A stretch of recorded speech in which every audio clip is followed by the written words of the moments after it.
अस्सलामुअलैकुम। साक्षी खबर में आपका इस्तकबाल है। आज 27 जमादी सानी है। सुर्खियों से पहले सुनते हैं हदीस शरीफ। बिस्मिल्लाहिर्रहमानिर्रहीम। नबी करीम सल्लल्लाहु अलैहि वसल्लम ने फजर की 2 रकात सुन्नतों के बारे में इरशाद फरमाया कि ये 2 रकतें मुझे सारी दुनिया से ज़्यादा महबूब हैं। और अब सुर्खियां। नामपल्ली रेलवे स्टेशन में चार मीनार एक्सप्रेस पटरियों से उतर गई, प्लेटफॉर्म की दीवार से टकराई, 6 मुसाफिरीन जख्मी। बाबू 2 हलकों से मुकाबला करने की फिराक में, बाबू ने पहले ही हार को तस्लीम कर लिया है, पेद्दी रामचंद्र रेड्डी का दावा। भारत जोड़ो न्याय यात्रा का 14 जनवरी को मणिपुर से आगाज, आज पोस्टर हुआ जारी, मणिपुर में यात्रा को इजाजत का इंतजार। आइंदा 25 सालों में हिंदुस्तान बड़ी मुआशी ताकत होगा, वाइब्रेंट गुजरात कॉन्फ्रेंस में बड़े सनतकारों की शिरकत, वजीर आजम का खिताब।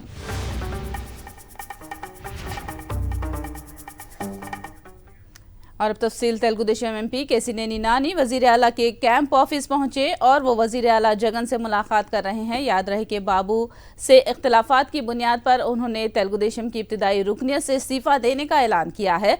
साथ में उन्होंने लोकसभा रुकनियत से भी इस्तीफा देने का ऐलान कर दिया है। नामपल्ली रेलवे स्टेशन में भयानक हादसा पेश आया। रेलवे स्टेशन पर चार मीनार एक्सप्रेस ट्रेन पटरियों से उतर गई। तवाज़ुन खोने के बाद रेलवे प्लेटफॉर्म की दीवार से जा टकराई। इस हादसे में 6 मुसाफिरीन जख्मी हो गए। फौरी उन्हें इलाज के लिए करीबी अस्पताल ले जाया गया।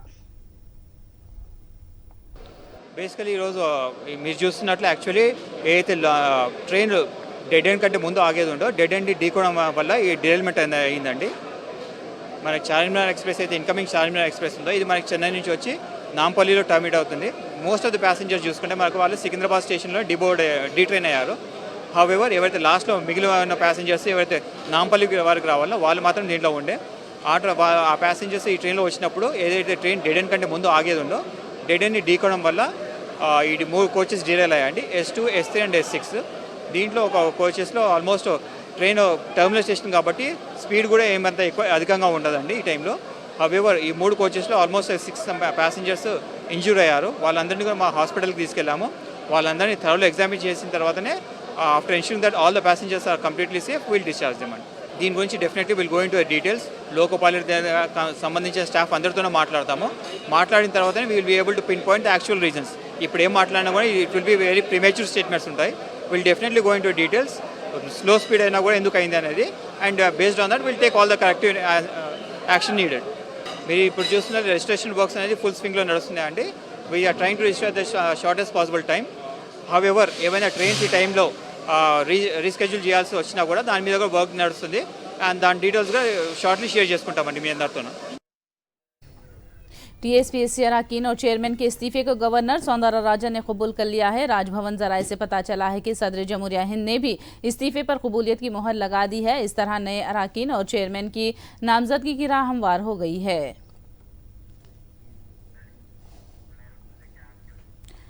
कल तेलंगाना के वजीर आला दिल्ली जा रहे हैं। उन्हें और तेलंगाना कांग्रेस उमूर के इंचार्ज दीपा दास मुंशी दोनों को हाईकमान से दिल्ली तलब किया गया है। साथ में AICC सेक्रेटरीज भी दिल्ली जाएंगे। इस इजलास में पार्लिमानी इंतखाब में अपनाई जाने वाली हिकमत अमली, नामजद ओहदों पर उम्मीदवारों का इंतखाब व दीगर उमूर पर खरगे की क़ियादत और राहुल गांधी की मौजूदगी में तबादिले ख्याल किया जाएगा।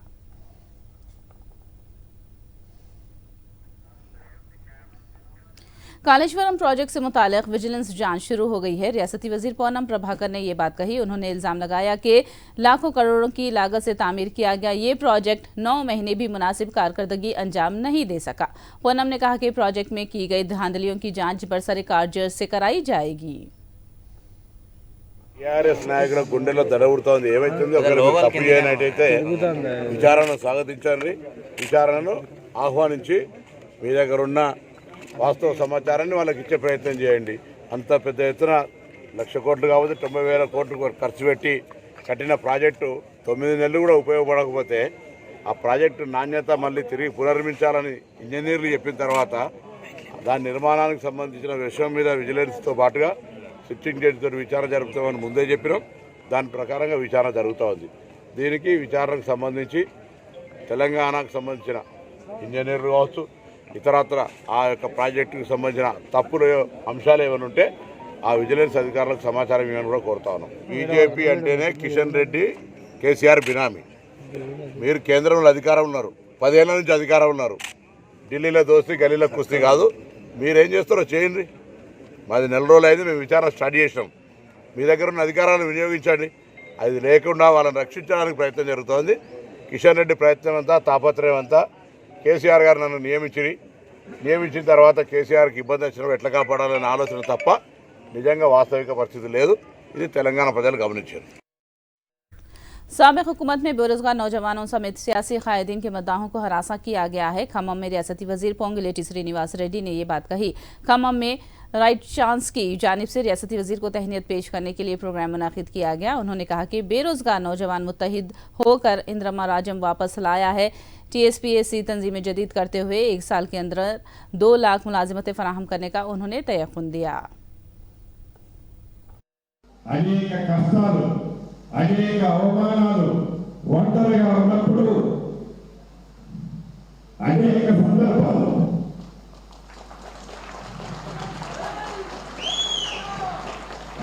సందర్భాల్లో కన్నీరు నా కార్యకర్తలు, నా నాయకులు పెట్టుకున్నప్పుడు వారి ముందు నేను బాధపడితే వారు బాధపడతారని దిగమింగుకొని ఒంటరిగా ఉన్నప్పుడు ఆ కన్నీరు కాచుకునేవాడిని. నేను కన్ను ఇంత కూడా చెమగిలనిలా. ఈరోజు ఇందాక అన్నట్టు ఇదే అధికారులు అనేక మంది నన్ను నమ్ముకున్న వాళ్ళని ఇబ్బంది పెట్టారు. అక్కడ దాకా ఎందుకు, ఇదే కిరణ తమ్ముడు సొంతపల్లిలో మిత్రులతో ఏదో నిరుద్యోగ యువతతో ఒక మంచి మీటింగ్ పెడితే ఆ మీటింగ్ లో ఆనాడున్న అధికారులు వాళ్ళే ఎప్పుడున్నారు, తన మీద అనేకమైన కేసులు బుక్ చేశారు. అంటే బిక్కు అనుకుంటా నా ఎమ్మడ తిరిగే కార్యకర్తలు, అభిమానులు కూడా ఆనాడు గడిపారు. ఈనాడు నాకు పదవి వచ్చింది, ఈనాడు మన రాజ్యం వచ్చింది, ఈనాడు ఇందిరమ్మ ప్రభుత్వం వచ్చింది. ఇందిరమ్మ ప్రభుత్వంలో స్వేచ్ఛమైన గాలి పీల్చుకుంటున్నాం. స్వేచ్ఛగా మనందరం, అరాచకత్వం ఉండదు, మనసులను నొప్పించేది ఉండదు. మంచి పరిపాలన, స్వేచ్ఛ. ప్రతి ఒక్క వ్యక్తి స్వచ్ఛందంగా మంత్రిని కానీ, ముఖ్యమంత్రి గారిని కానీ, అధికారులు కానీ చొరవగా పోయి వారి కష్టాలు చెప్పుకునే అవకాశం ఈనాడు ఉంది. हैदराबाद के BRS भवन में वरंगल पार्लियामेंट हल्के के पार्टी कायदीन का इजलास मुनाकिद हुआ, जिसमें पार्टी वर्किंग सदर KTR समेत MLAs और बड़े कायदीन ने शिरकत की। KTR ने कहा कि चंद गलतियों के सबब असेंबली इंतखाबात में हार का सामना करना पड़ा और तेलंगाना का इख्तियार दिल्ली के हाथों में चला गया है। उन्होंने कहा कि पार्लिमानी इंतखाबात में तमाम नशिस्तों पर कामयाबी के लिए काम करने के कायदीन को हिदायत दी गई है। तेलंगाना बीजेपी से नाराज कायदीन कांग्रेस की सिमत देखने की खबर है। बीजेपी के गोशा महल के कायद विक्रम गौड़ ने खैरबाद करने का फैसला कर लिया है। अदाकारा जय सुधा समेत मलकाजगिरी लीडर आकुला राजेंद्र भी बीजेपी से नाराज रहने की खबर है। दूसरी जानिब हैदराबाद शहर में पार्टी की पकड़ मजबूत करने की कांग्रेस भी भरपूर कोशिश कर रही है। इसी तनाजुर में बीजेपी के नाराज कायदीन को कांग्रेस में शिरकत की दावत दिए जाने का इम्कान है। मंशियात की रोकथाम के लिए तेलंगाना पुलिस सख्त इक़दाम कर रही है। राजाकोंडा के पुलिस कमिश्नर सुधीर बाबू ने बताया कि राजस्थान से हैदराबाद को ड्रग्स सप्लाई करने वाले 2 अफराद को गिरफ्तार किया गया है और उनके कब्जे से 80 ग्राम हेरोइन को जब्त किया गया है। उन्होंने दावा किया कि तेलंगाना को ड्रग्स से आज़ाद कराने के लिए सख्त कदम उठाए जाएंगे।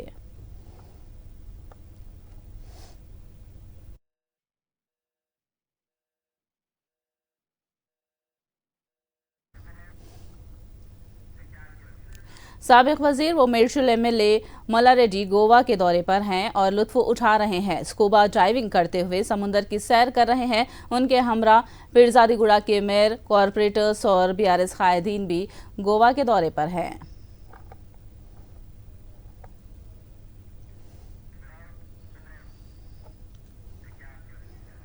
नारा लोकेश को कोर्ट के जरिए खुद नोटिस जारी करने की विजयवाड़ा एसीबी कोर्ट ने हिदायत दी है। रेड बुक के नाम से कलीदी गवाहों को धमका रहे हैं, इसीलिए उन्हें गिरफ्तार करने की आईडी ने कोर्ट से इजाजत तलब की थी, जिस पर एसीबी कोर्ट ने समाअत की और उन्हें कोर्ट के जरिए नोटिस जारी करने की हिदायत दी।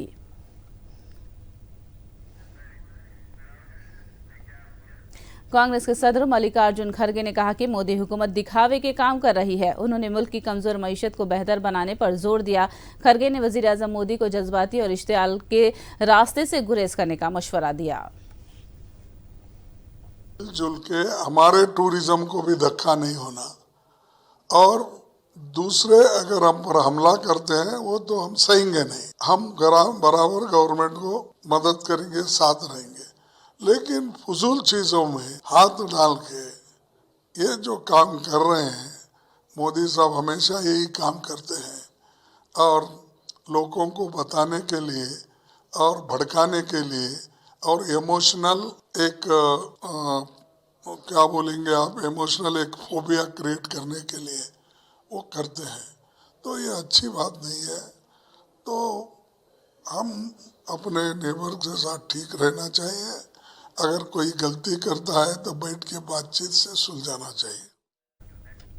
एपी में दूसरे दिन भी मरकजी इंतखाबी कमीशन के वफ्द का दौरा जारी है। दूसरे दिन CHD, GP, police nodal officer और एपी के सीईओ से चीफ इंतखाबी कमिश्नर राजीव आला सतही इजलास मुनक़िद कर रहे हैं, जिसमें इंतखाब के इनेक़ाद से मुतालिक मुख्तलिफ अहदेदारों की जानिब से तालमेल और इंतजामात पर तबादिला ख्याल किया जा रहा है। आज शाम चीफ इंतखाबी कमिश्नर एक प्रेस कॉन्फ्रेंस मुनक़िद करने वाले हैं। कुप्पम में वायएसआर कांग्रेस पार्टी मजबूत हुई है। रियासती वजीर पेद्दी रेड्डी ने यह दावा किया है। उन्होंने कहा कि कुप्पम में बाबू का मौक़िफ़ कमज़ोर होने के सबब वो 2 हलकों से मुकाबला करने का इरादा कर चुके हैं, जिससे इस बात का सबूत मिलता है कि बाबू ने अपनी शिकस्त कबूल कर ली है। నాకేమీ స్పెషల్ వ్యూహం లేదు, కాకపోతే మేము రాష్ట్రమంతా ఒకే యూనిట్గా చూస్తాం. కుప్పమా లేకపోతే హిందూపూరా ఇంకోటి అన్ని చోట్ల గెలవాలని ప్రయత్నం చేస్తాము. కాకపోతే ఇద్దరు పెద్ద నాయకులు కాబట్టి చంద్రబాబు నాయుడు గారు, బాలకృష్ణ గారు వారి మీద కూడా దృష్టి సారించడం జరుగుతుంది. ఈ మొదటి నుంచి కూడా ఎక్కువగా కుప్పంలో శ్రద్ధ పెట్టినాం కాబట్టి అక్కడ అన్ని లోకల్ బాడీ ఎలక్షన్స్ కానీ మున్సిపాలిటీస్ కానీ అన్నీ కూడా గెలవగలిగాము. మరి ఈరోజు మా పరిస్థితి అక్కడ అన్ని సర్వేలలో కూడా మేము గెలుస్తాం. అందుకే చంద్రబాబు నాయుడు ఇంకొక నియోజకవర్గాన్ని కూడా రెండవదిగా ఎంచుకుంటూ ఉన్నారు.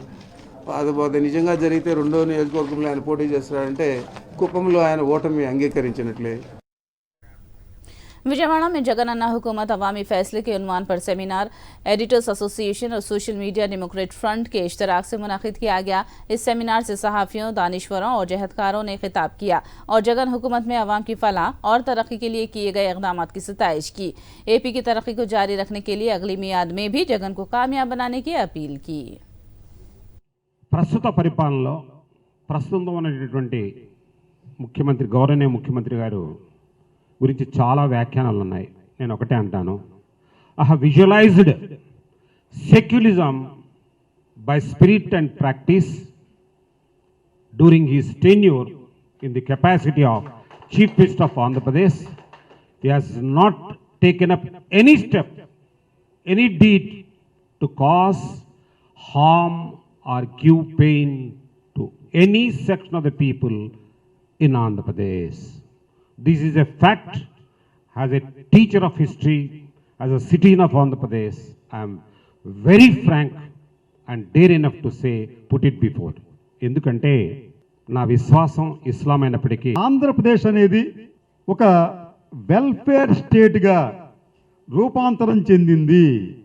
ఎందుకు ఈ మాట అనాల్సి వస్తుందంటే, రాష్ట్రంలోని కుటుంబాల్లో అంటే దాదాపు 1,60,00,000 కుటుంబాలు ఆంధ్రప్రదేశ్లో ఉంటే దాంట్లో 1,45,00,000 కుటుంబాలకు ఏదో రకమైన సంక్షేమం అందింది. వారికి వాహనమితర కావచ్చు, అమ్మఒడి కావచ్చు, ఏదైనా కానివ్వండి. కొన్ని కుటుంబాలకైతే ఇళ్ల స్థలాలు వచ్చినాయి. ఈ సంక్షేమ పథకాలకు సంబంధించి ఆంధ్రప్రదేశ్ అనేది భారతదేశానికే ఆదర్శంగా మారింది. జగన్ గారు ప్రతి మనిషి నా సోదరి, నా సహోదరులు, నా బంధువులు అని ఆశించి చేసే మనిషి. అందుకని ఆయనకి ఒక మతాన్ని కులాన్ని ఆపాదించడం అనేది అనిరుచనైన అసంబంధమైన ప్రేలాపనని నా ఉద్దేశం. రాబోయే రోజుల్లో ఒక మతమే కాకుండా ప్రతి ఒక్కరూ అభివృద్ధి సాధించాలని కోరుకునే జగన్ గారు పరిపాలన జనరంజుకుందని ప్రతి ఒక్కరూ మనసాక్షిగా ప్రతి ఒక్కరూ తెలియజేస్తున్నారు. ఈ పరిపాలన లేకపోతే మరి ఒకసారి రాక్షస పరిపాలనలో మనం అరాచకాలు చూడలేము.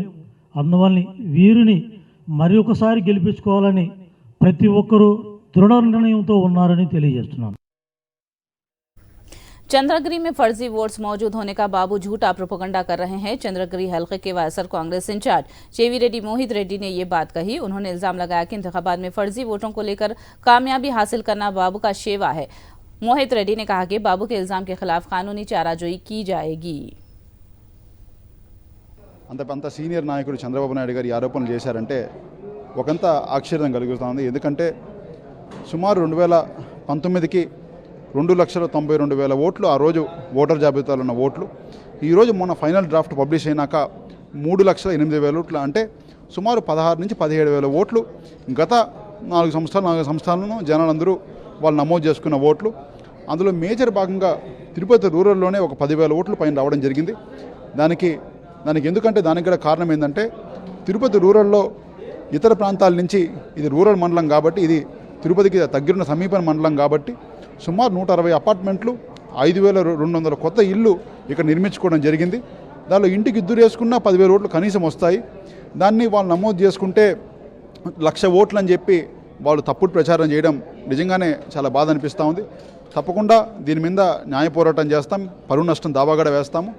ఈ ఆరోపణలు చేసిన వాళ్ళని, అదేవిధంగా దీనికి సహకరించిన వాళ్ళందరినీ కూడా తప్పకుండా దీని మీద మేము పెద్ద ఎత్తున రేపు పోరాటాలు చేయడానికి సిద్ధమవుతున్నాం. कांग्रेस लीडर राहुल गांधी की भारत जोड़ो न्याय यात्रा का रोड मैप जारी किया गया है. कांग्रेस के जनरल सेक्रेटरीज जयराम रमेश और वेणुगोपाल ने यात्रा का पोस्टर जारी किया. राहुल गांधी की भारत जोड़ो न्याय यात्रा 14 जनवरी से मणिपुर में शुरू होने वाली है. ताहम मणिपुर की हुकूमत ने अभी तक यात्रा की इजाजत नहीं दी है. मणिपुर के लॉ एंड ऑर्डर सूरत हाल की बिना यात्रा की इजाजत के बारे में गौर किया जा रहा है.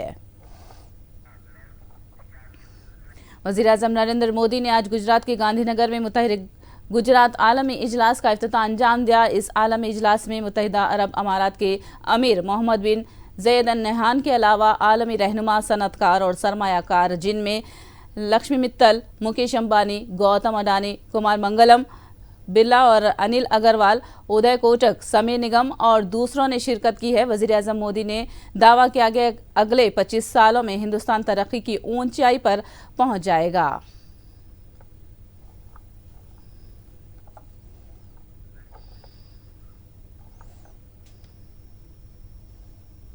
और अब भारत अगले 25 वर्षों के लक्ष्य पर काम कर रहा है.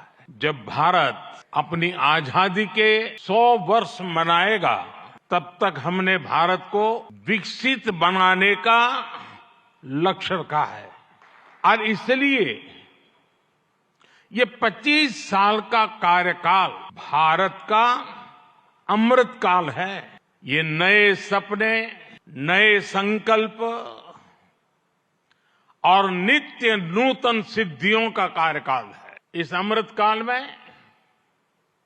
ये पहली वाइब्रेंट गुजरात ग्लोबल समिट हो रही है और इसलिए इसका महत्व और बढ़ गया है.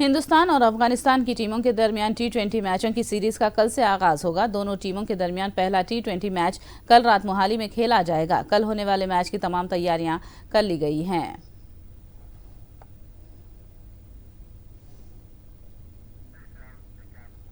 इंटरनेशनल हॉकी फेडरेशन की जानिब से ओलंपिक्स क्वालिफायर्स मैचों का 13 जनवरी से 19 जनवरी रांची में इनेकाद होगा। हिंदुस्तान पोल बी में है और पोल बी में हिंदुस्तान के साथ न्यूजीलैंड, अमेरिका और इटली है। पोल ए में जर्मनी, जापान, चिली और चेक जमहूरिया है। हिंदुस्तान का पहला मैच अमेरिका से और दूसरा मैच न्यूजीलैंड से होगा। न्यूजीलैंड की टीम ने मुकाबलों पर अपना रद्द-ए-अमल दिया है। Good, you know, when it's watered well, it's pretty fast, and we like playing on fast turfs. Pretty similar to pitches we have in New Zealand, so we're pretty happy about that. No, we're pretty happy with how the pitch is going, and you know, if we execute well, we don't see the pitch coming into play. It's pretty fast. If it dries up a little bit with the sunshine we've had today, it does get a little bit bouncy. But like I said, you know, it's all about the way we play, and you know, you play to that bounce. So yeah, pretty excited to get on it. Yes, yeah, I think if we play together as a team and you know put our best foot forward, I think we will play well. Yes. First game's against Italy. So yeah, pretty excited to get going. Thank you so much. आखिर में सुर्खियां एक बार फिर। Nampally railway station में Charminar express पटरियों से उतर गई, प्लेटफॉर्म की दीवार से टकराई, 6 मुसाफिरीन जख्मी। बाबू 2 हलकों से मुकाबला करने की फिराक में, बाबू ने पहले ही हार को तस्लीम कर लिया है, पेदी रेड्डी रामचंद्र रेड्डी का दावा। भारत जोड़ो न्याय यात्रा का 14 जनवरी को मणिपुर से आगाज, आज पोस्टर हुआ जारी, मणिपुर में यात्रा को इजाजत का इंतजार। आइंदा 25 सालों में हिंदुस्तान बड़ी मुआशी ताकत होगा, वाइब्रेंट गुजरात कॉन्फ्रेंस में बड़े सनतकारों की शिरकत, वजीर आजम का खिताब। साक्षी खबर में फिलहाल इतना ही। साक्षी टीवी पर खबरों का सिलसिला जारी रहेगा।